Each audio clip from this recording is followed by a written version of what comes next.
Hermanos, vamos a dar comienzo. Esta es la segunda parte de la lección número 3. Hermanos, recordemos que estamos nosotros todavía en la lección número 3. La semana pasada dimos la primera parte del tema. Hoy vamos a continuar, hermanos, con esta tercera lección en su segunda parte. Déjenme ubicar aquí la lección, hermanos, donde nosotros nos quedamos rápidamente. Aquí está. Bueno, ¿qué estamos hablando, hermanos? Estamos nosotros viendo ya la parte donde está Noé y están la parte del diluvio, bueno, que es la parte que vamos también a continuar viendo, hermanos. Vimos la semana pasada acerca de Caín, acerca de Abel, ¿verdad? El sustituto de Abel, que fue Set. Y bueno, todas esas piezas claves, hermanos, que tienen que ver con el esquema de la redención. Si ustedes pueden notar, lo que estamos haciendo, hermanos, es ir desde el inicio, desde Génesis, pero tocando las piezas claves que tienen que ver con el plan de redención. Más adelante en esta clase, hermanos, aparte de Noé, vamos a hablar, bueno, de los hijos de Noé y luego, hermanos, también de la descendencia de uno de ellos, donde viene Abraham, ¿verdad? Y luego ya viene, hermanos, esa línea que apunta hacia el Mesías. Voy a compartir pantalla, hermanos, pero ahora voy a compartir pantalla de una manera diferente. Voy a compartir una parte de la pantalla. Denme un segundo.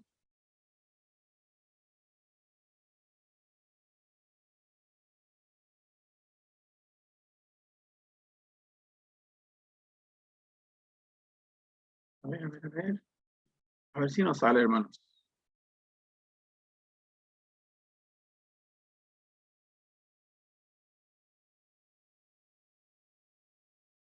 Si no es.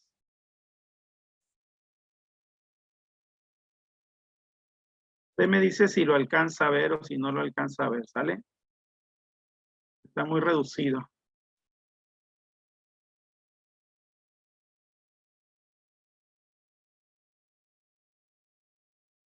A ver, hermanos, ayúdenme, por favor, diciéndome si se los ven, si ven la diapositiva, si se ve bien. Sí, se ve bien. 7. ¿Se ve bien? Muy bien.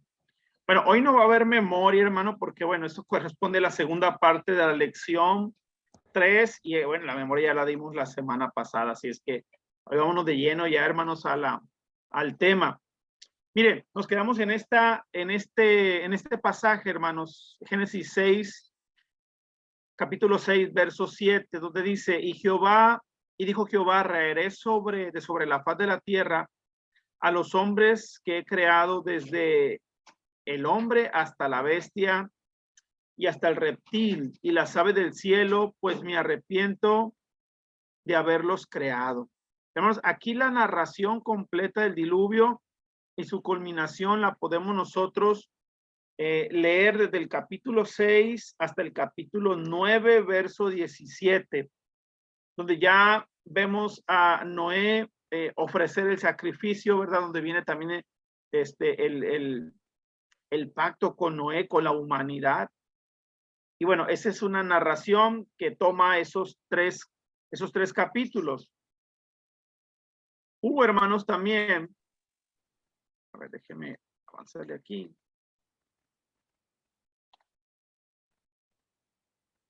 Pero hubo un hombre con el favor de Dios, hermanos, en este caso Noé, ¿sí? Dice en el verso 8, estamos en el capítulo 6, pero Noé halló gracia ante los ojos de Jehová. Así es que, hermanos, por la maldad del hombre, dice que qué tan grande debía haber sido la maldad que después de cientos de años, hermanos, Dios sintió en su corazón esa tristeza, hermanos. que generó este juicio universal, ¿sí?, hacia la humanidad. ¿Qué tan grande debería ser la maldad, hermanos, que subió hasta la presencia de Dios? Pocas veces, hermanos, en la humanidad, la paciencia de Dios. ¿Alguien quiere hablar?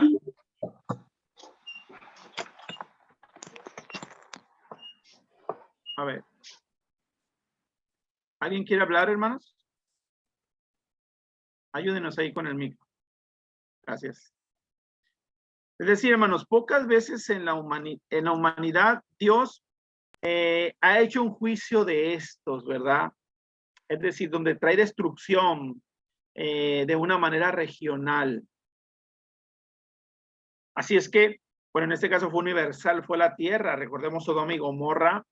Fue tanta la maldad también que Dios decidió destruirlo. Nínive se salvó la primera vez, pero no se salvó una segunda vez, donde al final también fue destruida por Dios. Así es que, hermanos, aquí la raza humana sobrevive por medio de este hombre, ¿sí? Halló gracia delante de Dios. De esta manera, hermanos, Dios ordena a Noé hacerse un arca para salvar a la humanidad, en este caso para salvarlo a él junto con su familia, ¿sí? Bueno, aquí se desprende una pregunta, hermanos, y creo que esta parte la contestamos, no recuerdo si la vimos o no la vimos, pero decíamos, ¿era la intención de Dios de salvar a la humanidad o solo a Noé? ¿Verdad? Decíamos, bueno, yo creo que la intención de Dios era darle una oportunidad más a la humanidad. Sabía que salvando a Noé, solamente salvaba a la humanidad, ¿sí? Porque después, más adelante, hermanos, Dios da el mismo mandamiento a Noé que le dio a Adán y Eva: fructifíquense y multiplíquense. Así es que ahí se confirma esta parte que estamos nosotros cuestionando. Dios da la oportunidad a todos siempre, hermanos. Esta es una parte importante, es una característica de Dios. Siempre da una oportunidad.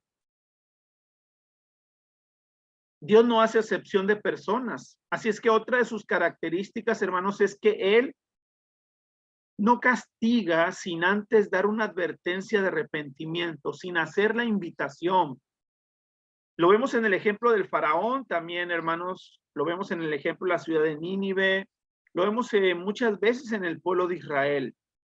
Así es que, hermanos, dice segunda de Pedro 2:5, tampoco perdonó al mundo antiguo cuando mandó un diluvio sobre los impíos, aunque protegió 8 personas, incluyendo a Noé, predicador de la justicia.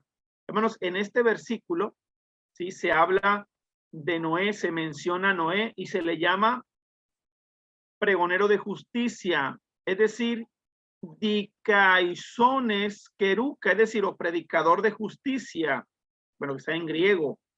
Y curiosamente, hermanos, de Pablo se dice que él fue kerux o heraldo al proclamar el mensaje de Cristo. Es decir, hermanos, podemos entender entonces que de cierta manera Noé no solamente se dedicó a construir el arca, sino que también fue una herramienta en la cual Dios utilizó para hacer esa invitación, esa advertencia al cambio de conciencia, al cambio de acciones para aquellas gentes, para aquellas personas antediluvianas.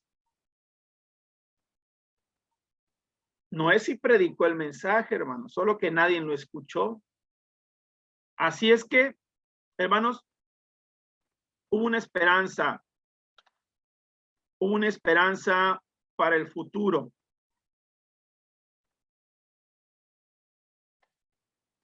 A ver, no se quiere cambiar la diapositiva aquí. Ay, se cambió demasiado. Ahí está. Bueno, el hombre, hermanos, el hombre justo, dice el capítulo 6, verso 8 al 12, ¿sí?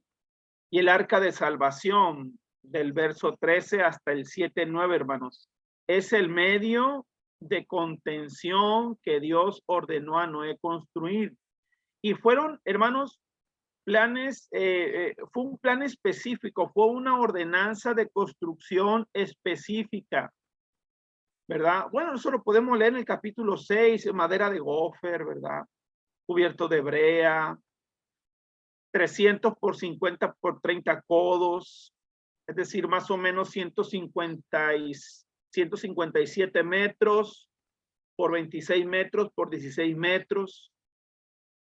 Había una superficie aproximada de 12,000 metros cuadrados. Había contenedores, hermanos, espacios para los animales. La orden bien específica, hermanos, para que cumpliera una función específica. Así es que vemos aquí a Noé, hermanos, haciendo todo esto. Dice el verso 22, y lo hizo así Noé, hizo conforme a todo lo que Dios le mandó. Noé fue obediente y crédulo para hacer todo conforme a lo que Dios le mandó. Este principio, hermanos, este principio de Dios no ha cambiado hasta el día de hoy. ¿Recuerdan cuando el rey Saúl se desespera porque el ejército está desertando de sus filas y Samuel no llega para hacer el sacrificio? ¿Qué es lo que hace Saúl? Bueno, se le ocurre la buena idea de ofrecer el sacrificio. Cuando llega Samuel, mira que ya está el sacrificio ahí y reprende a Saúl, ¿verdad? Y es cuando le dice, Dios prefiere la obediencia antes que el sacrificio. Este principio no ha cambiado, hermanos, el día de hoy. Dios demanda de nosotros también obediencia. Dice el capítulo 7, verso 5 de Génesis, e hizo Noé conforme a todo lo que mandó Jehová. Así es que, hermanos, el diluvio que empieza del Génesis 7 en adelante, hermanos, duró 40 días y 40 noches. Dice el verso 12, Génesis 7, ahora estamos en el capítulo 7, hermanos. Si tiene su Biblia, ahí mire el verso 12. Y hubo lluvia sobre la tierra 40 días y 40 noches. Hermanos, se dice que el número 40 representa la idea de un cambio, ¿sí? Es como el final de un ciclo, hermanos, el inicio y el final de un ciclo y el comienzo de otro. También habla, hermanos, de un tiempo de prueba, el número 40, muy representativo en la cultura hebrea. Por ejemplo, hermanos, 40 días y 40 noches Moisés estuvo en el monte Sinaí con Dios. 40 años, ¿sí? Estuvo caminando el pueblo después de haber murmurado contra Dios y de haber renegado cuando estaba a punto de entrar a la tierra prometida. 40 días, hermanos, de días en el monte Horeb. Bueno, 40 días y 40 noches fue lo que duró el ayuno de Jesús. Ahora, aplicándolo, hermanos, al diluvio, ese tiempo de prueba fue para limpiar la maldad que había en la tierra. Hay varias perspectivas, hermanos, en relación a esto. Algunos pudieran pensar en Dios como alguien molesto, fíjense. Alguien que está siempre enojado, siempre molesto y que está buscando solamente castigar y castigar. Pero fíjense, hermanos, Dios no disfruta del sufrimiento de la gente. Méteme en Zoom. No fue algo que Dios, hermanos, disfrutara. Realmente Él sufre también, Él se entristece con el sufrimiento de la gente. Dios, a través de limpiar lo sucio de la tierra, hermanos, y de la maldad está aplicando su justicia, su santidad. Dice el verso 21 al 23 del capítulo 7. Y murió toda carne que se mueve sobre la tierra, así de aves como de ganado y de bestias, y de todo reptil que se arrastra sobre la tierra, y todo hombre, todo lo que tenía aliento de espíritu de vida en sus narices, todo lo que había en la tierra murió. Así fue destruido todo ser que vivía sobre la faz de la tierra, desde el hombre hasta la bestia, los reptiles y las aves del cielo, y fueron raídos de la tierra, y quedó solamente Noé y los que con él estaban en el arca. Hermanos, ¿me ayudan con su micrófono, por favor, hermanos? Si alguien por ahí lo detecta que está prendido, ayúdeme para cerrar. Gracias. Noé sale del arca, hermanos, después de más de un año y edifica un altar a Dios. Y Dios hizo una promesa a Noé, representante de la humanidad en ese momento, como señal. ¿Sí? Dice el capítulo 8, verso 20 al 22. Y edificó Noé un altar a Jehová y tomó de todo animal limpio y de toda ave limpia y ofreció holocausto en el altar y percibió Jehová olor grato. Y dijo Jehová en su corazón: no volveré más a maldecir la tierra por causa del hombre, porque el intento del corazón del hombre es malo desde su juventud, ni volveré más a destruir todo ser viviente, como he hecho. Mientras la tierra permanezca, no cesarán la sementera y la siega, el frío y el calor, el verano y el invierno, el día y la noche. Fíjense, hermanos, es una promesa por parte de Dios. Y yo no quiero ir en contra de no cuidar el ambiente. Aquí hago un paréntesis, ¿no? No voy en contra de no cuidar el ambiente, hermanos. Claro que sí hay que cuidarlo, y del calentamiento global y todas esas cosas que perjudican a la tierra. Pero, hermanos, Dios es tan poderoso que a pesar de nosotros, Él va a cumplir su promesa. Es decir, a pesar de lo que estamos haciendo como humanidad irresponsable dentro de este mundo, Dios es poderoso para cumplir su promesa. Él dijo, como parte del pacto: mientras la tierra permanezca, no va a cesar la sementera y la siega, el frío y el calor, el verano y el invierno, y el día y la noche. Así es que la promesa de Dios, hermanos, lo podemos leer en el capítulo 9, verso 11 al 17. Estableceré mi pacto con vosotros y no exterminaré ya más toda la carne con aguas de diluvio, ni habrá más diluvio para destruir la tierra. Y dijo Dios: esta es la señal del pacto que yo establezco entre mí y vosotros y todo ser viviente que está con vosotros por los siglos perpetuos. Mi arco he puesto en las nubes, en el cual será por señal del pacto entre mí y la tierra. Y sucederá que cuando haga venir nubes sobre la tierra, se dejará ver entonces mi arco en las nubes, y me acordaré del pacto mío que hay entre mí y vosotros y todo ser viviente de toda carne, y no habrá más diluvio ni aguas para destruir toda carne. Permítame un momento, hermanos. Permítame un momentito.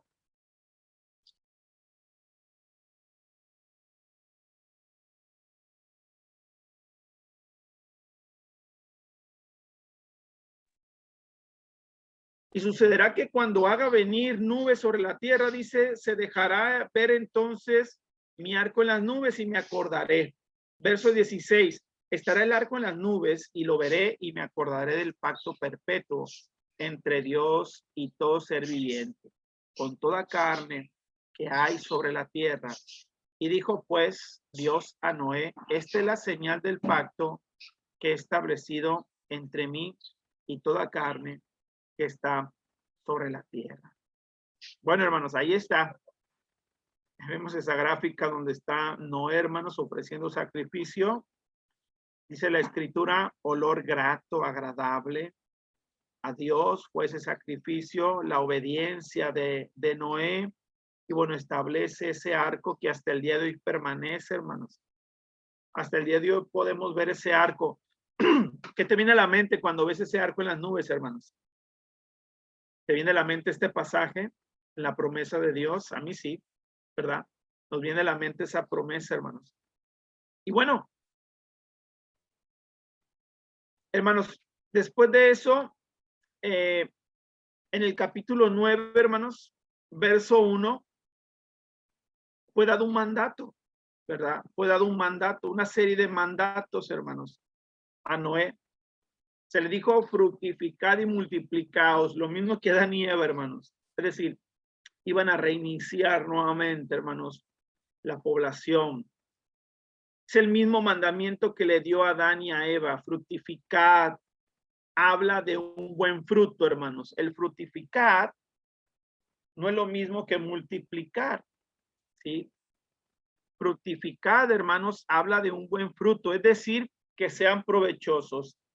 Eso que se está multiplicando, que entendemos que lo que se multiplica es el ser humano, ese ser humano sea provechoso, tenga buen fruto, que sea fructífero.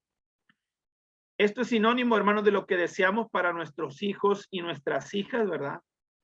Cuando nace un bebé, un bebecito, una bebecita, hermanos, decimos que sea un hombre y mujeres de bien, ¿verdad? Que sean hombres y mujeres en el camino de Dios. Estamos diciendo que sean fructíferos. Y bueno, la multiplicación de la raza comenzaría de nuevo, hermanos. También otro de los mandamientos, hermanos, que se le da a Noé y a su familia, y bueno, y obviamente a la humanidad, es que pueden comer carne, hermanos. ¿Sí? Establecimos al principio con Adán y Eva, que parece ser que ellos solamente comían frutas, ¿verdad? Legumbres, cosas de la tierra, hermanos. Ahora el término es veganos, a lo mejor, o vegetarianos. Hay algunos que sostienen que sí, que eran vegetarianos, ¿verdad? Hay otros que piensan que no no necesariamente lo eran, porque Dios había establecido para con el hombre un señorío, para con los animales. Así es que eso significaría algo. Pero bueno, no vamos a entrar tanto en detalle. Aquí, hermanos, se establece este punto. Al parecer, en el huerto solo se alimentaban de frutos y de plantas. El orden, hermanos, es una pregunta. ¿El orden se rompió después de ser lanzados del huerto o nunca se rompió este mandato? Bueno, como les dije al principio, hermanos, hace un momento, no lo sabemos con certeza. ¿Sí? No lo sabemos con certeza. Otro de los mandatos, hermanos, es que no podían comer, no podían comer sangre, hermanos. Está prohibida la sangre. Esa ley, hermanos, esa prohibición, sí traspasa al Nuevo Testamento. Podemos ver, hermanos, esa confirmación de esa ley que aquí tiene su origen en Hechos, lo podemos ver en Hechos capítulo 15, verso 28 a 29, cuando hay esa discusión acerca de los judíos, acerca de los gentiles, ¿verdad? Que algunos judíos cristianos querían judaizar, querían que guardaran la ley de Moisés, querían todavía que guardaran las tradiciones. Bueno, y los ancianos junto con los apóstoles y el Espíritu Santo, hermanos, establecieron que no era necesario que guardasen la ley, sino que se abstuvieran de ciertas cosas. Una de ellas era precisamente la carne, hermanos. Dice el verso 4, Génesis 9:4, pero carne con su vida, que es su sangre, no comerás. Este mandato, hermanos, está fuera de ley. Por lo tanto, hermanos, fuera de ley me refiero a la ley de Moisés. sea, fue antes, pues está fuera de la ley, fue dada antes que se estableciese formalmente la ley de Moisés. Por lo tanto, hermanos, es un mandato universal y por eso se encuentra también, hermanos, dentro de este pacto, este nuevo pacto también, hermanos. Hay una prohibición de comer carne, ¿sí? En ese sentido. Luego, hermanos, también la carne será como sustituto para el pecado del hombre. En el verso 5 dice, porque ciertamente demandaré la sangre de vuestras vidas, de mano de todo animal la demandaré, y de mano del hombre, de mano del varón de su hermano demandaré la vida del hombre. Y luego vida por vida dice en el verso 6, el que derrame sangre de hombre, por el hombre su sangre derramada, porque imagen de Dios es hecho el hombre.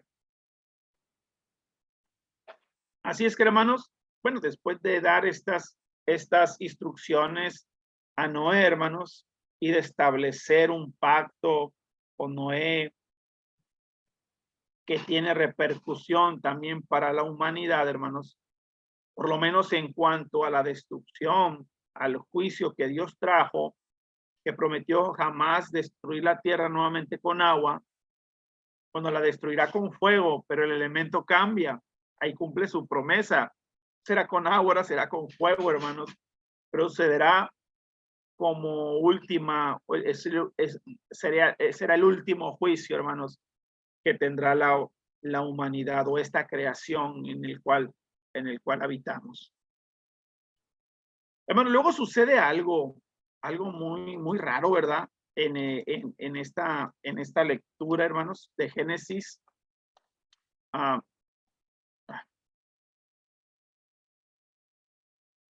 Viene una maldición, hermanos, a uno de los hijos de Noé, a Cam.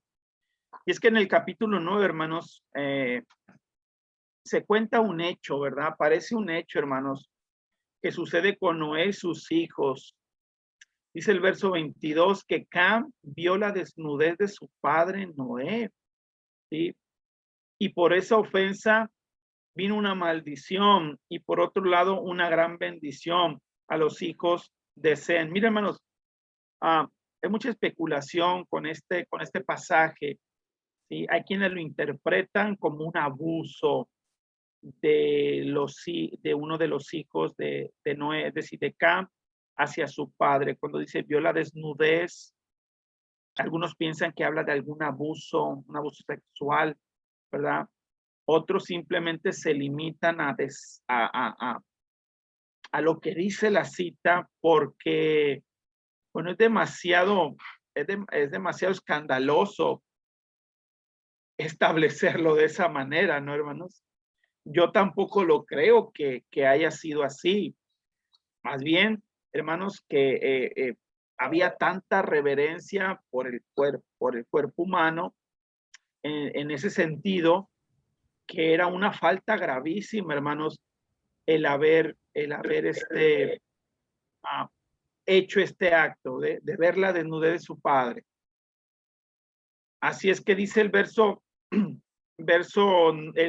24 al 27 del capítulo 9, y despertó Noé de su embriaguez y supo lo que le había hecho su hijo más joven.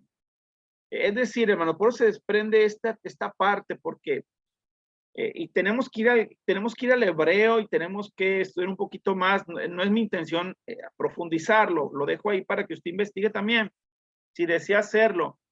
Pero como aquí en esta parte dice, y supo lo que le había hecho su hijo más joven, bueno, entendiéramos, o fuera más fácil si dijera, y supo lo que había hecho su hijo más joven. Es decir, ¿qué hizo? Pues lo vio desnudo. Pero cuando dice lo que le había hecho, como que es algo más personal. Y por eso se desprende esa discusión. Y dijo, maldito sea Canaán, siervo de siervo será a sus hermanos.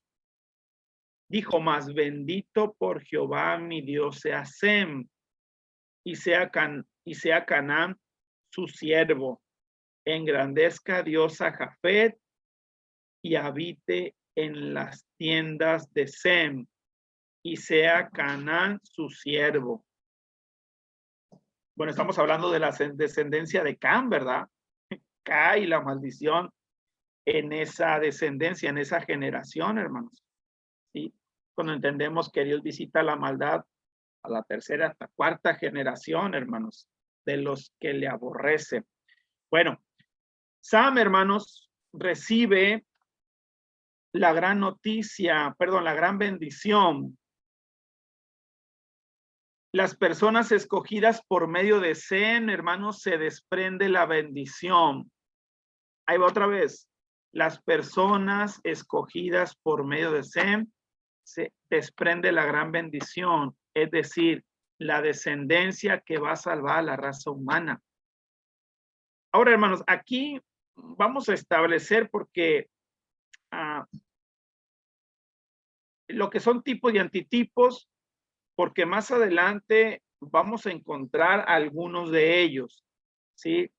¿Alguien sabe decirme, bueno, que ya aparece aquí en la diapositiva, pero bueno, quiero que me lo digan con sus propias palabras, qué entiende por tipo y antitipo? Vamos a hacer una pausa aquí para dialogar un poquito de esto. El tipo es lo que aparece en el Antiguo Testamento y el antitipo es lo que aparece en el Nuevo Testamento. A ver, el hermano lo entiende de esa manera, muy bien. ¿Alguien más, hermanos? Antipo y antitipo. Que el tipo es la imitación y el antitipo es el original. Bien, la hermana lo estableció. El tipo es que la imitación y el antitipo es el original, dice la hermana. Bueno, una manera curiosa de verlo. Muy bien. ¿Alguien más, hermanos?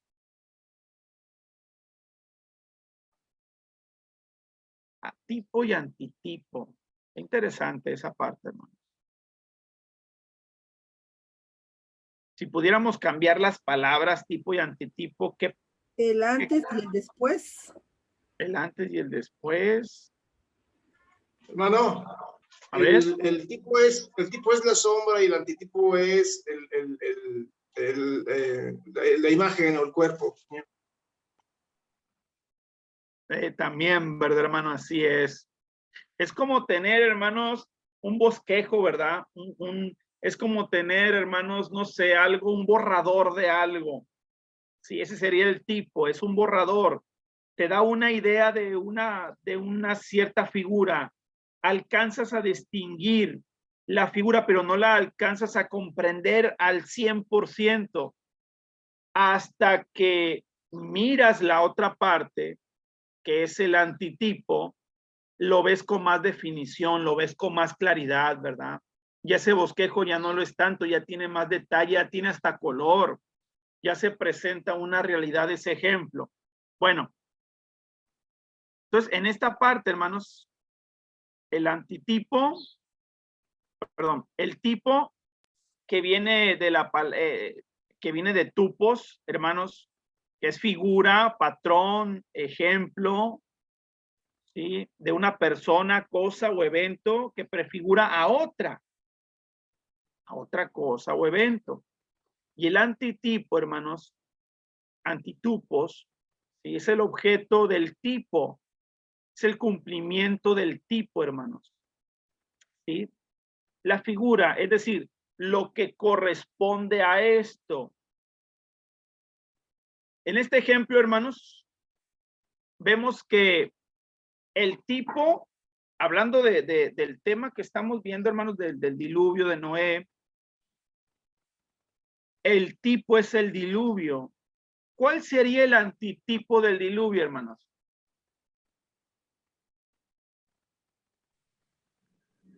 El bautismo. El bautismo, ¿verdad? Así es, el antitipo sería el bautismo. Mira lo que dice Primera de Pedro, capítulo 3, verso 20 al 21. Los que en otro tiempo desobedecieron cuando una vez esperaba la paciencia de Dios en los días de Noé, mientras se preparaba el arca, en la cual pocas personas, es decir, 8 fueron salvas por agua, el bautismo que corresponde a esto ahora nos salva, no quitando las inmundicias de la carne, sino como la aspiración de una buena conciencia hacia Dios por la resurrección de Jesucristo. Recuerde, hermanos, el propósito del agua en el diluvio era enterrar la maldad, enterrar a aquellas personas, ¿verdad? Sepultarlas, purificar la tierra, hermanos. En el bautismo, el agua tiene el mismo efecto. Cuando decidimos morir a nosotros mismos, cuando decidimos obedecer el evangelio por medio del bautismo, entonces el agua sirve como una sepultura que nos cubre, hermanos. Y cuando somos emergidos de esas aguas, es como si resucitáramos, ¿verdad? Así es que el agua nos sirve como una sepultura. Es el antitipo del diluvio. Así que el tipo, hermanos, es como una profecía de algo que iba a suceder, que tiene una realidad venidera.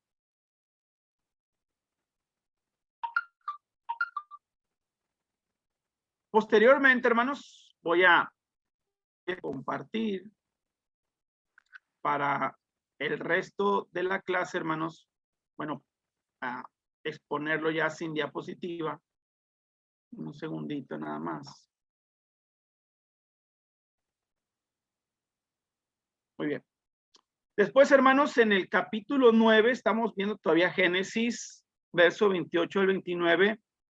Bueno, se narra la muerte de Noé, hermanos.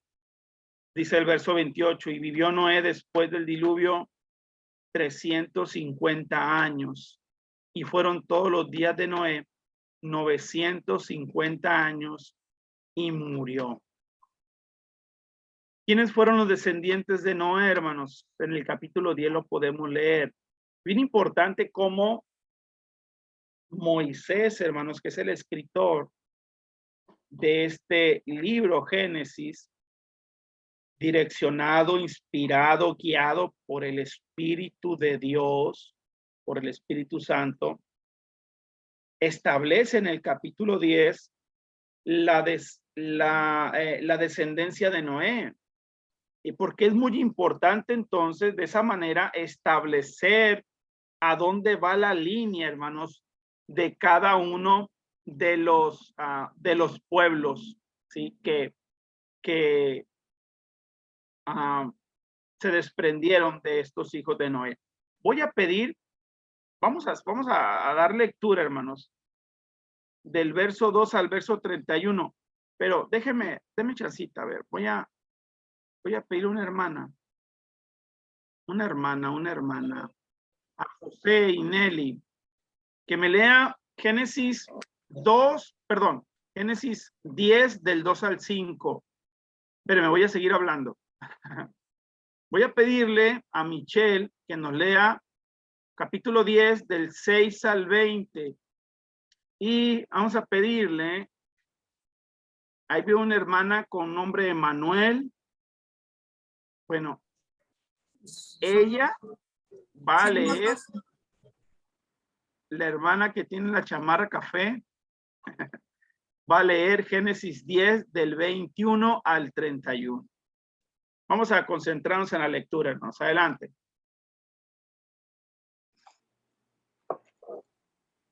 Hermano, buenas noches. Hermano, del capítulo 10, del 2 al 5, ¿verdad? Sí. Los hijos de Jared, Gomer, Magot, Madai, Javán, Tubal, Mesec y Tirás.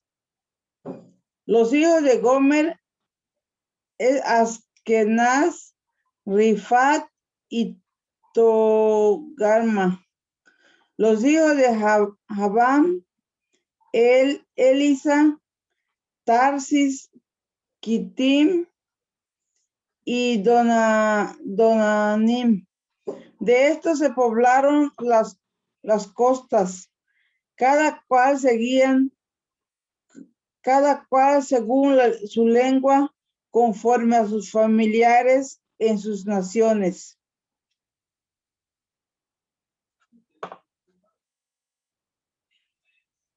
Hasta el 5, ¿ah? Sí, hermano. Los hijos de Cam, Cus, Misraim, Put y Canaán. Y los hijos de Cus, Seba, Ávila, Sacta, Ramá y Satec. Y los hijos de Ramá, Seba y Dedam. Y Cus engendró a Nirón, quien llegó a ser el primer poderoso de la tierra. Este fue vigoroso, cazador delante de Jehová, por lo cual se dice, así como Nirón, vigoroso, cazador delante de Jehová. Y fue el comienzo de su reino, Babel, Eré, Acab y Calné, en la tierra de Sinar. De esta tierra salió para Siria y edificó Nínive, Rehoboth, Cala y Resén, entre Nínive y Cala, la cual es ciudad grande. Misraim engendró a Ludín, a Anamín, a Leabín, a Nactuín, a Patrusín, a Casluín, de donde salieron los filisteos, y a Cactorín. Y Canaán engendró a Sidón, su primogénito, a Jec, al Jebuseo, al Amorreo, al Gergeseo, al Ebeo, al Araceo, al Cineo, al Arbadeo, al Semareo y al Amateo. Y después se dispersaron las familias de los cananeos. Y fue el territorio de los cananeos desde Sidón en dirección a Gerar, hasta Gaza, y en dirección de Sodoma, Gomorra, Ama y Seboín, hasta Laza. Estos son los hijos de Can, por sus familias, por sus lenguas, en sus tierras, en sus naciones. También le nacieron hijos a Sem, padre de todos los hijos, de Heber, el hermano mayor de Jafet. Los hijos de Sem fueron Elam, Asur, Arfaxad, Lud y Aram. Y los hijos de Aram, Uz, Ul, Geter y Mas. Arfaxad engendró a Sala, y Sala engendró a Heber. Y a Heber nacieron 2 hijos. El nombre de uno fue Peleg, porque en sus días fue repartida la tierra. Y el nombre de su hermano Joctán. Y Joctán engendró a Almodad, Seleb, Azar, Mabet, Gerá, Adoram, Usal, Dicla, Obal, Abimael, Seba, Ofir, Javila, Jobabab. Todos estos fueron hijos de Joctán. Y la tierra en que habitaron fue desde Mesa en dirección a Cefar hasta la región montañosa del oriente. Estos fueron los hijos de Sem, por sus familias, por sus lenguas, en sus tierras, en sus naciones.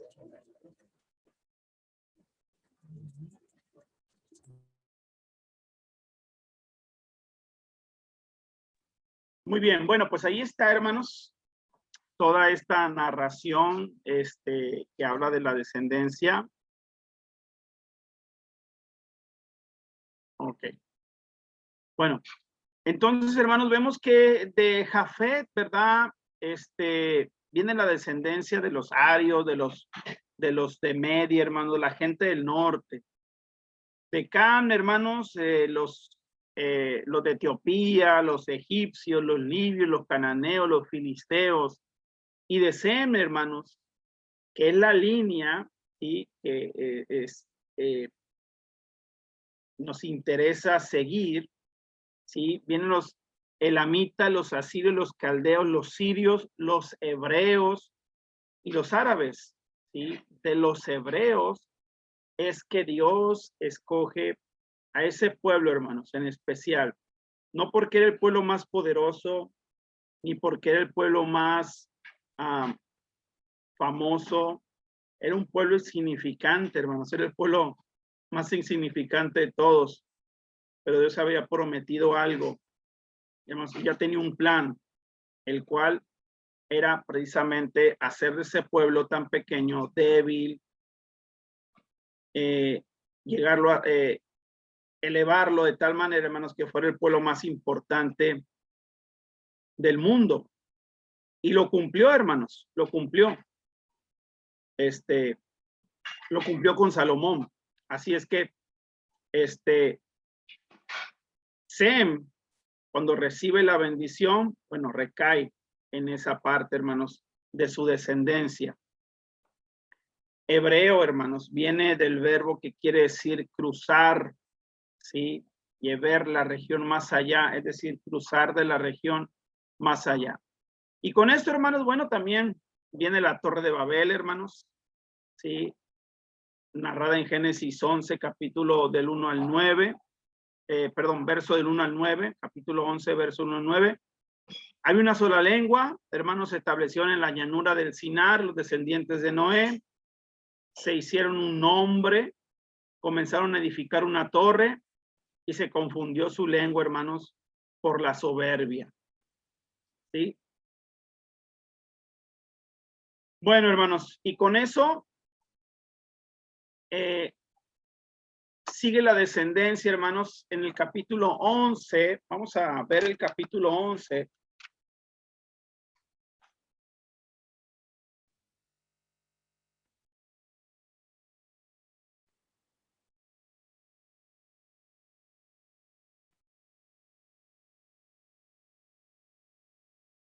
Porque en el capítulo 11, hermanos, el autor, Moisés, se va a enfocar en la línea, ¿sí?, que está marcando o que apunta hacia el Mesías.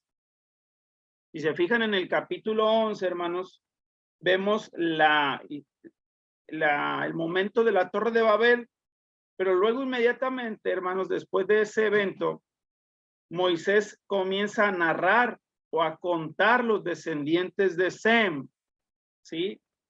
En el verso 27, hermanos, se enfoca dentro de esos descendientes de Sem, viene un hombre llamado Taré. ¿Por qué se enfoca en Taré, hermanos? ¿Quién me puede decir por qué se enfoca en Taré? Porque es el papá de Abraham. Porque es el padre de Abraham, ¿verdad? Entonces, esa es la intención que tienen las genealogías en la Biblia, hermanos. Darnos un bosquejo o tirar una línea de rastreo con un propósito definido. No tiene el propósito de ver dónde vinieron todos, hermanos, aunque nos da alguna idea general, pero se va a enfocar con el único propósito de guiarnos hacia el Mesías. De la descendencia de Sem, hermanos, proviene Abraham, que posteriormente le será prometida una descendencia rica. Abraham lo miramos, hermanos, con dos nombres, ¿sí? Abraham y Abraham. Abraham, hermanos, sin la H y sin la segunda A, viene de la palabra Ab, que es padre, y de Ram, de Abraham. Ram es alto, excelso. Por lo tanto, hermanos, su significado era el Padre es excelso. Y cuando habla del Padre, obviamente, hace una referencia a Dios. Pero luego, hermanos, más adelante vamos a ver que Dios cambia el nombre de Abraham a Abraham. Y es que Abraham, hermanos, significa padre del pueblo o padre de las multitudes. El padre de Abraham, hermanos, Taré, fue un idólatra, ¿verdad? Eso lo podemos ver ahí en Jueces 24:2. Había planeado ir a la tierra de Canaán. Sin embargo, termina quedándose junto con sus hijos, hermanos. Termina quedándose juntos con sus hijos ahí en Aram. Con esto que pasa aquí, hermanos, algunos han llegado a opinar que quizás Dios llamó en primer lugar a Taré. Claro, todo esto, hermanos, tiene que tomarse con reserva. Lo comentamos porque es una clase. Dicen algunos, bueno, quizás que hayan salido de esa tierra tiene que ver porque la orden fue primeramente para Taré, para ir a la tierra de Canaán, pero al no obedecerle al 100%, ¿sí? A su muerte decide llamar a Abraham. Bueno, no todos creen así, hermanos, y se abocan simplemente a lo que dice la lectura, no quieren ir un poquito más allá. En cuanto al llamamiento de Abraham, hermanos, no sabemos cómo ocurrió. Lo cierto es que toda la familia, hermanos, tenía esta tendencia como la de su padre Taré, a ser idólatra. Pero en determinado momento Dios se revela a Abraham y lo llama para ir a Canaán. Quizás este llamamiento ocurrió cuando él todavía estaba en Ur de los Caldeos y al compartir su experiencia con el resto de su familia. Taré, su padre, decidió seguirlo y así fue como todos ellos salieron, a excepción de Nacor, y su familia. Ellos se quedaron en Ur de los Caldeos. Como sea, hermanos, Taré tomó aparte de su familia,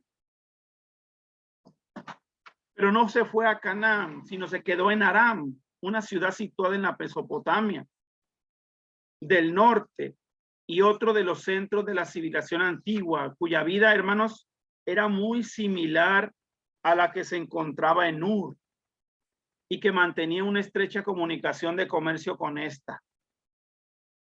Así es que, hermanos, posiblemente Taré no podía vivir sin abandonar todas las costumbres religiosas y toda la cotidianidad de Ur, y por ello se quedó a vivir ahí en esa tierra, Aram.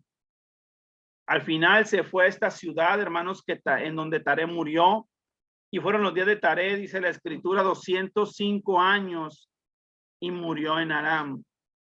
De esta forma Taré muere y Abraham se convierte en el líder principal de toda la parentela.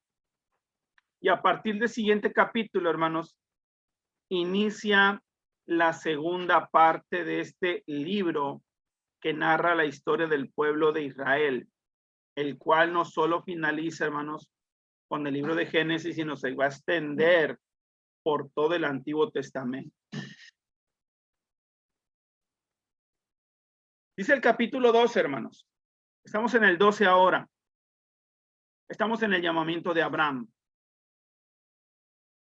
Y así comienza, hermanos. Si usted se fija en el capítulo 11, en los últimos versos del capítulo 11, narra lo que hace Taré, ¿sí? Del 27 al 32. Estas son las generaciones de Taré. Taré engendró a Abraham y a Nacor y a Harán, y Harán engendró a Lot. Y murió Harán antes que su padre Taré en tierra de su nacimiento, en Ur de los Caldeos. Y tomaron a Abraham y Nacor para sí mujeres. El nombre de la mujer de Abraham era Sarai, y el nombre de la mujer de Nacor, Milca, hija de Harán, padre de Milca y de Isca. Mas Sarai era estéril y no tenía hijo. Y tomó Taré a Abraham su hijo y a Lot su hijo de Aram, hijo de su hijo, y a Sarai su nuera, mujer de Abraham, su hijo. Salió con ellos de Ur de los Caldeos para ir a la tierra de Canaán, y vinieron hasta Aram y se quedaron allí. Y fueron los días de Taré 205 años, y murió Taré en Aram. Es decir, no nos cuenta esta parte. Moisés no nos cuenta por qué Taré sale de esta ciudad de Ur, ¿verdad? Solamente aparece de repente tomando a sus hijos, consulto con sus mujeres y saliendo a la tierra, a otra tierra, ¿sí? En este caso, bueno, Aram. Y en el capítulo 2, hermanos, empieza así.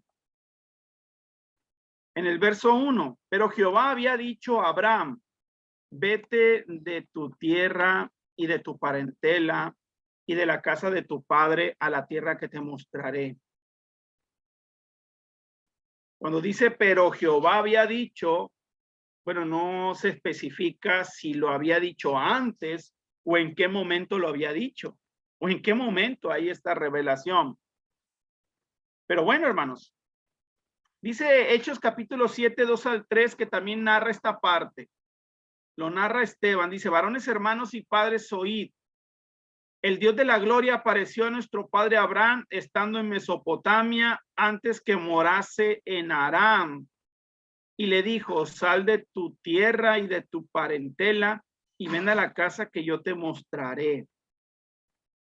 Muchos interpretan, hermanos, la expresión sal de tu tierra y de tu parentela no solamente como una cuestión física de trasladarte de un punto a otro, sino que incluye también toda una costumbre, toda una forma de vivir, ¿verdad? También contiene la parte espiritual que en ese momento vivía en Abraham, ¿sí?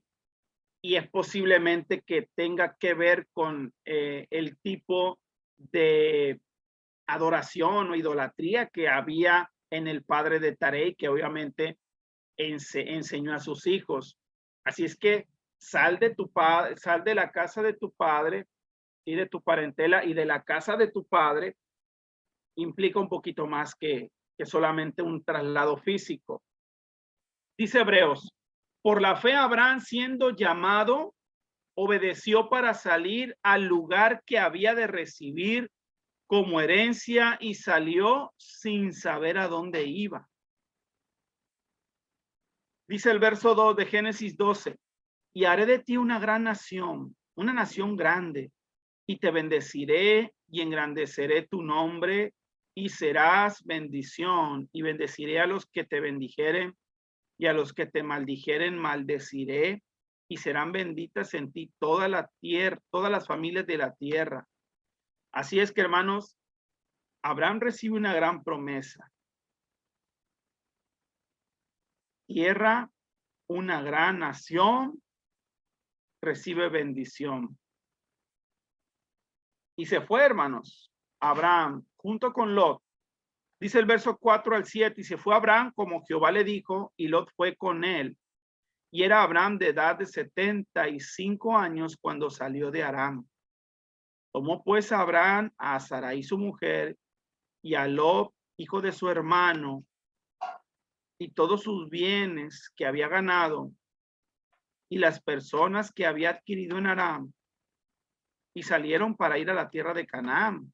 Y a tierra de Canaán llegaron, y pasó Abraham por aquella tierra hasta el lugar de Siquem, hasta el encino de Moré, y el cananeo estaba entonces en la tierra. Y apareció Jehová a Abraham y le dijo, a tu descendencia daré esta tierra. Y edificó allí un altar a Jehová, quien le había aparecido. Bueno, así es que cuando llegaron a Canaán, hermanos, Abraham atravesó toda esa región y llegó hasta Siquem, hermanos. Y que está más pegado, hermanos, está más próximo a Egipto. Posteriormente, Abraham hace algunos viajes, va a Egipto, luego se separa de Lot, hermanos, yendo a la tierra de Sodoma y Gomorra. Bueno, porque vio que era una tierra muy fértil. Así es que, hermanos, en este pasaje, ya estamos por el capítulo 14, más o menos. Entra la escena un personaje interesante, hermanos, ¿sí? Porque en este pasaje nos habla que hubo una guerra, hermanos, entre reyes que involucraban el área de Sodoma y Gomorra, ¿sí?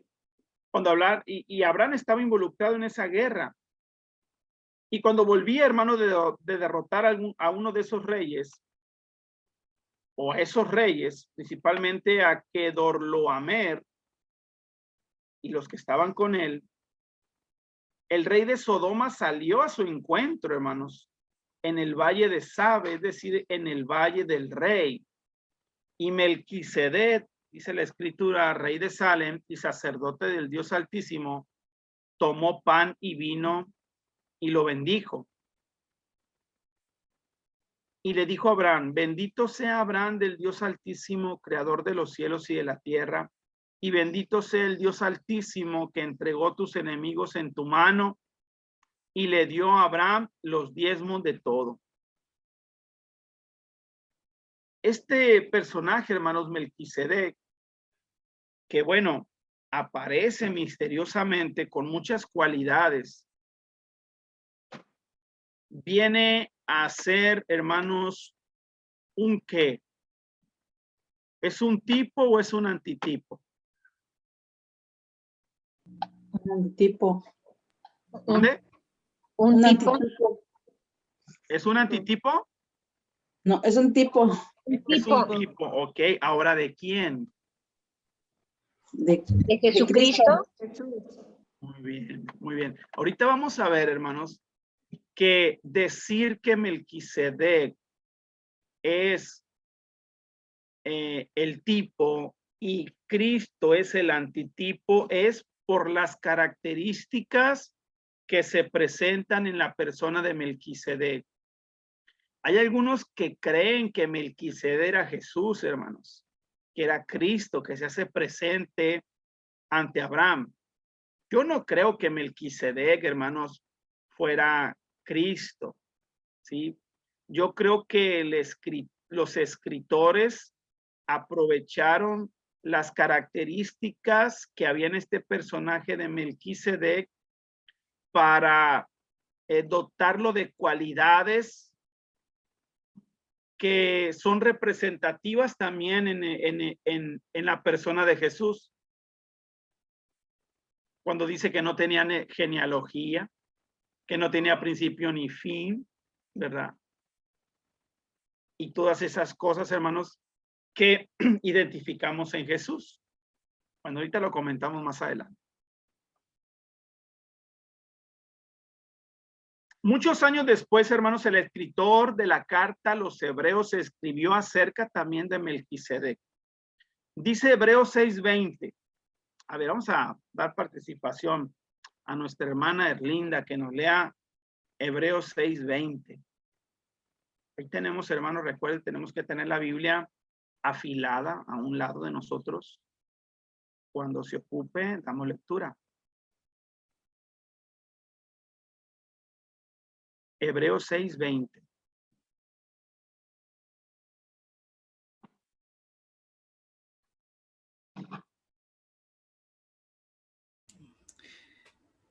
Dice la palabra de Dios, donde Jesús entró por nosotros como precursor, hecho sumo sacerdote para siempre, según el orden de Melquisedec.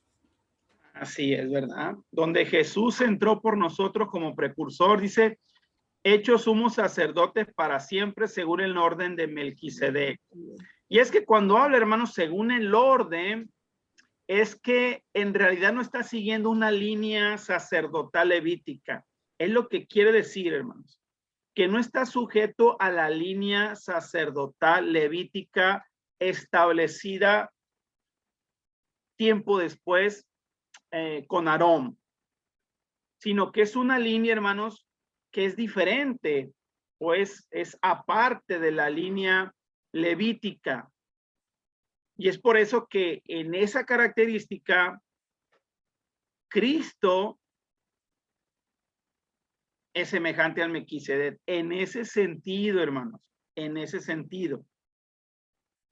Este Melquisedec, sacerdote del Dios Altísimo, salió al encuentro de Abraham, que regresaba a derrotar a los reyes y lo bendijo. Abraham a su vez le entregó la 10ª parte de todo. Hermanos, el nombre Melquisedec significa rey de justicia. También significa rey de Salem. Y Salem significa paz, o sea, rey de paz. Otra característica es que no tiene padre, ni madre, ni genealogía. no tiene comienzo ni fin, pero a semejanza del Hijo de Dios permanece como sacerdote para siempre. ¿Qué dice Hebreos capítulo 7, verso 1 al 4, hermano Pablo? Sí, hermano, dice así la palabra de nuestro Dios. Porque este Melquisedec, rey de Salem, sacerdote del Dios Altísimo, que salió a recibir a Abraham, que volvía de la derrota de los reyes, y le bendijo, a quien asimismo dio a Abraham los diezmos de todo, cuyo nombre significa primeramente Rey de Justicia y también Rey de Salem. Esto es, Rey de Paz. Sin padre, sin madre, sin genealogía, que ni tiene principio de días, ni fin de vida, sino hecho semejante al Hijo de Dios, permanece sacerdote para siempre. Considerad, pues, cuán grande era este, a quien aún Abraham, el patriarca, dio diezmos del botín. Muy bien, hermanos, muy bien. Bueno, hay mucha especulación entonces en cuanto a la figura de Melquisedec. Podríamos interpretar cada una de estas palabras de una manera distinta, hermanos.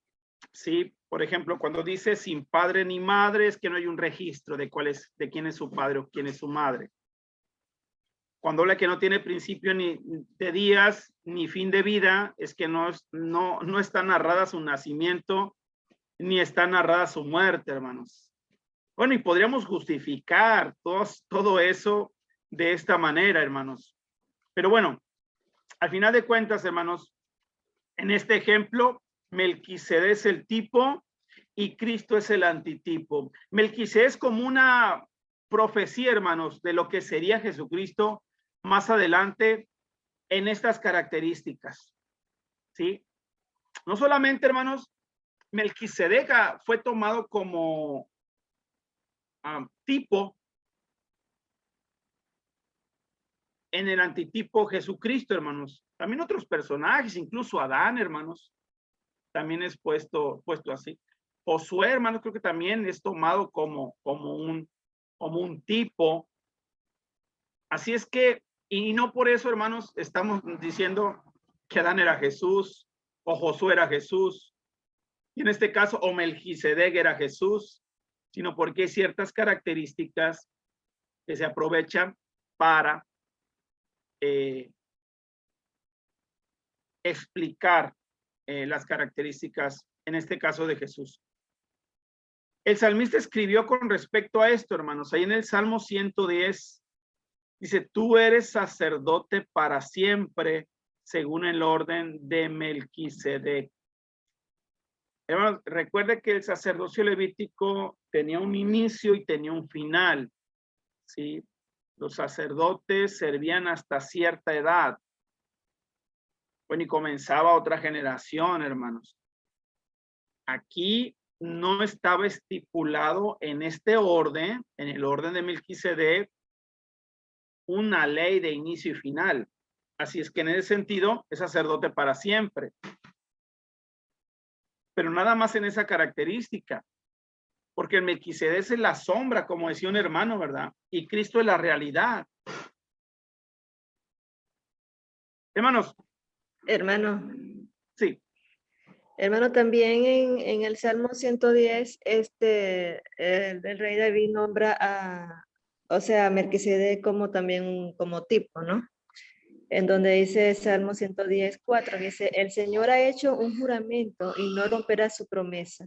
Tú eres sacerdote para siempre, según el orden de Melquisedec. O sea, se refiere a que es una evidencia, pues, que Melquisedec, bueno, para mí fue en realidad Jesús, porque permanece hasta hoy en día, pues, por la eternidad. Así es, hermanos. Así es. Es en ese sentido, pues, que se hace la comparación. Bueno, así que la tribu de Judá, hermanos, vino el Mesías. De la tribu de Judá vino el Mesías según el orden de Melquisedec. Fíjense, hermanos, que aún muy temprano en el Génesis, Dios está llevando a cabo su plan.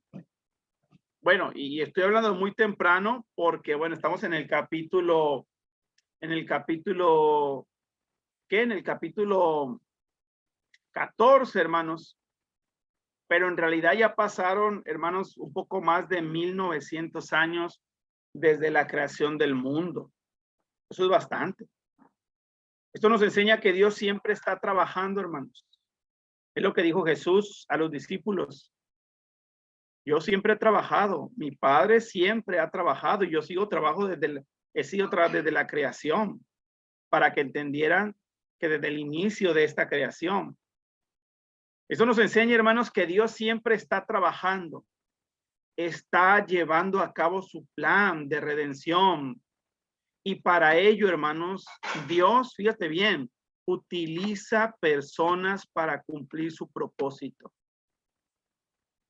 Así es que cuando te sientas desanimado en cuanto a tu fe, piensa que tú eres una pieza importante en el plan de Dios y que Él te llamó con un propósito. Hónralo, honra el propósito, cumple el propósito. Y bueno, vemos en el capítulo 15, hermanos, ya Abraham, de edad avanzada, aproximadamente llegó a la edad, hermanos, a la tierra de Canaán a los 75 años, y para ese momento es aún más grande, hermanos, y se encuentra preocupado. Abraham se encuentra preocupado porque aunque había recibido la promesa, así como no sabía a dónde iba a ir, hermanos, a qué tierra iba a explorar, tampoco sabía en qué momento Dios iba a cumplir su promesa o de qué manera la iba a cumplir. Él entendía que Dios le había prometido una gran descendencia, pero en el fondo, hermanos, él decía, pues no tengo ningún hijo. ¿Cómo es que se puede cumplir una promesa de tal magnitud? Así es que podemos ver, hermanos, o podemos entender de cierta manera a Abraham preocupado. No había tenido descendencia. Dice el capítulo 15, verso 1 al 2.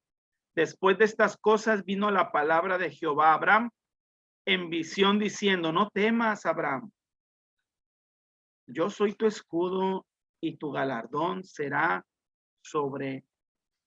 sobremanera grande. Y respondió Abraham, Señor, Jehová, ¿qué me darás siendo así que ando sin hijo y el mayordomo de mi casa es este Damaseno Eliezer? Es decir, este Damaseno, este mayordomo me va a heredar cuando yo muera, Señor. Ando preocupado, ando con temor porque pues no he tenido un hijo. Le dice Jehová, no temas. Y es ahí cuando Dios confirma su promesa en el verso 4 y 6. Luego vino palabra a él de Jehová diciendo, no te heredará sino un hijo tuyo será el que te heredará. Y lo llevó fuera y le dijo, mira ahora los cielos y cuenta las estrellas y la puedes contar. Y le dijo, así será tu descendencia. Y creyó Jehová y le fue contado por justicia. Y hermanos, fíjense, y es que la descendencia de Abraham no solamente termina con el pueblo de Israel, con el pueblo hebreo. Nosotros en la fe somos hijos de Abraham. Es un corito que habla de nuestro padre Abraham, ¿verdad? Tiene muchos hijos, dice el corito. Uno de ellos soy. Así es que, hermanos, esa es la gran descendencia. Millones y millones de personas. Dios confirma su promesa entonces, hermanos. Y esto nos enseña que para Dios, hermanos, la fe es muy importante. La fidelidad y la fe, hermanos.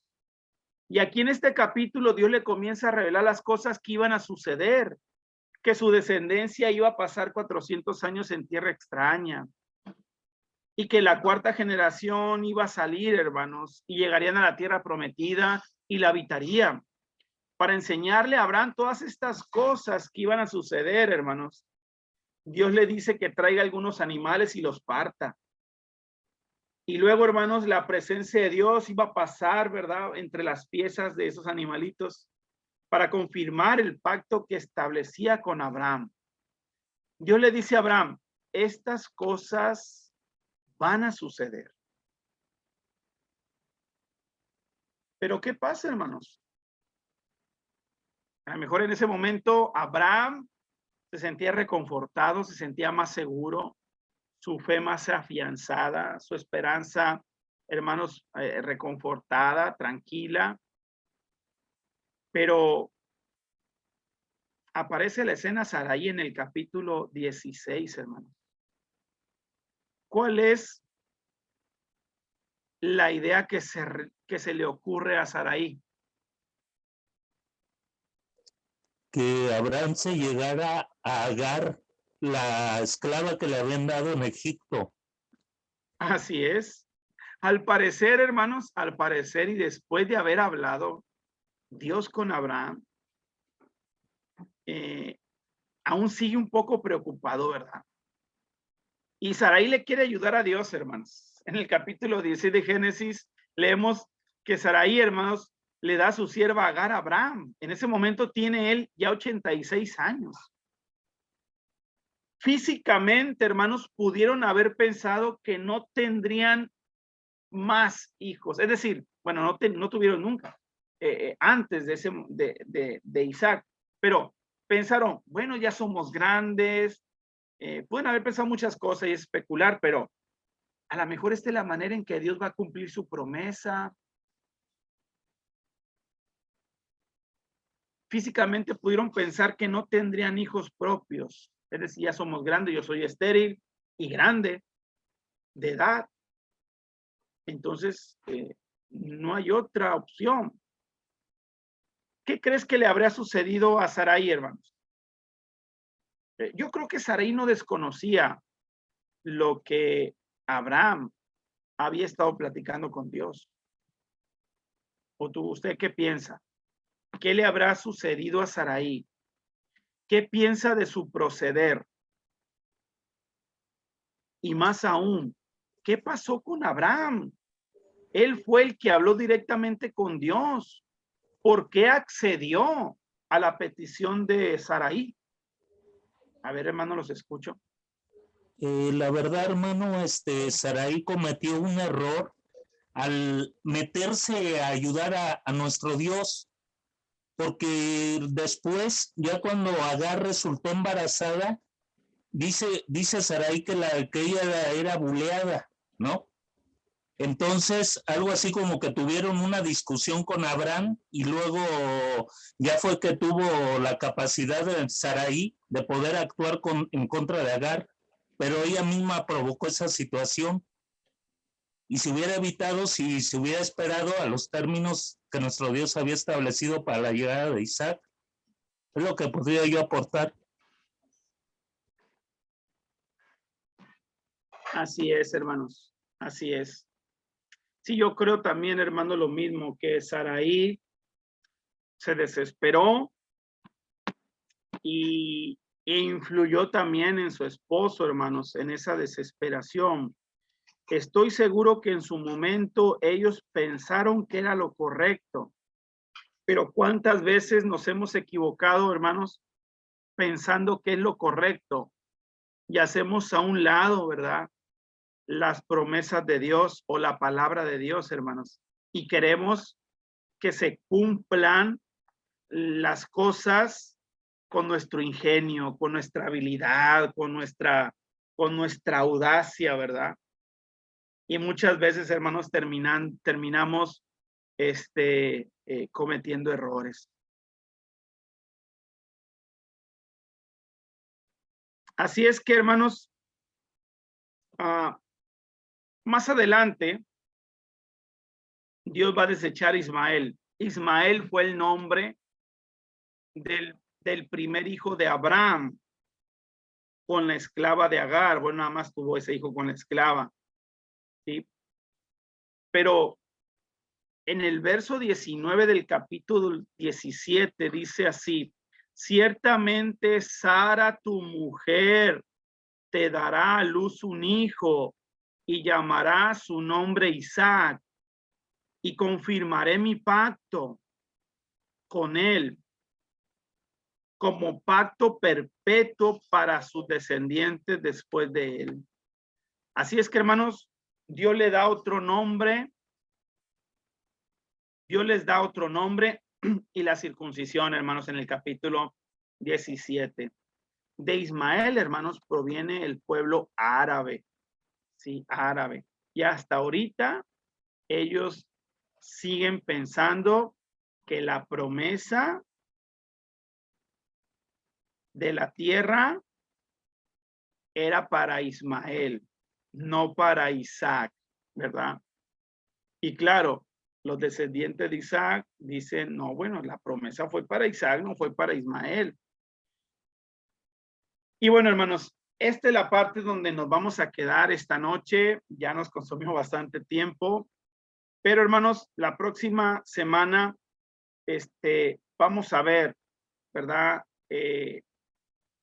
Cómo Agar es echada, junto con Ismael, es echado fuera, precisamente por lo que comentaba el hermano. Empezó a tomar una actitud Agar impropia, ¿verdad? Empezó a burlarse, empezó a tomarse privilegios que no le correspondían, y lo mejor que pudieron hacer, bueno, despedirlas, echarlo fuera de su casa.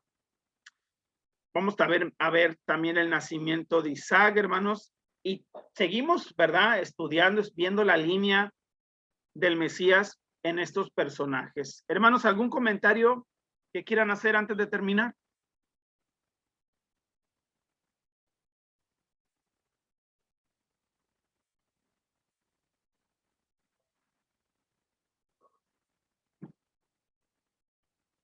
Bueno, vamos a dar por concluido el tema de hoy.